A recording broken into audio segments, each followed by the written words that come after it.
13 mai 1972, 45 ans après la vie de Maître Olala. Madagascar commémore la date du 13 mai 1972, une date qui a marqué l'histoire de la Grande Île. Une des personnes qui a participé au mouvement estudiantin de l'époque témoigne et apporte son point de vue sur la jeunesse malagasy actuelle. Bon, écoutez, nous sommes là, vous voyez, quand nous sommes ensemble, nous avons des cheveux blancs, bien des chauves. Ce qui revient à dire que ce sont des gens qui ont vraiment participé à cet événement de cette année 72.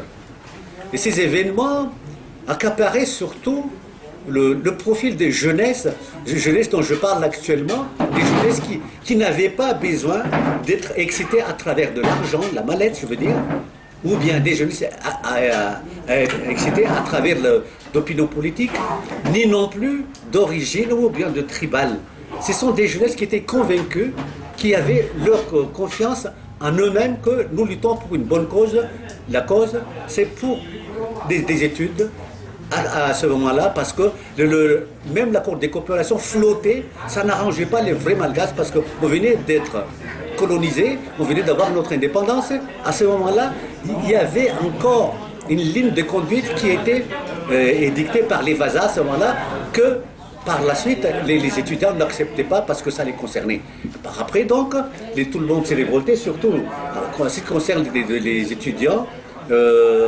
Élèves, on les appelait à ce moment-là, élèves en médecine de Beflatan et des étudiants de la faculté de médecine d'Ankaz. À ce moment-là, donc, il y avait deux poids, deux mesures parce qu'ils faisaient les mêmes études dans la médecine. Donc, nous n'étions pas d'accord avec ça parce que les étudiants de la médecine de Beflatan sont venus nous côtoyer par après, comme quoi nous sommes comme ça, nous sommes comme ça, nous sommes les êtres avec tout ça. Et tout le monde était d'accord au niveau de l'université. Toutes facultés confondues venaient avec les élèves de médecine de Beflatan. Et c'est comme ça donc commençait cette grève, cette révolte. Parce que comment voulez-vous vivre avec des malgaches qui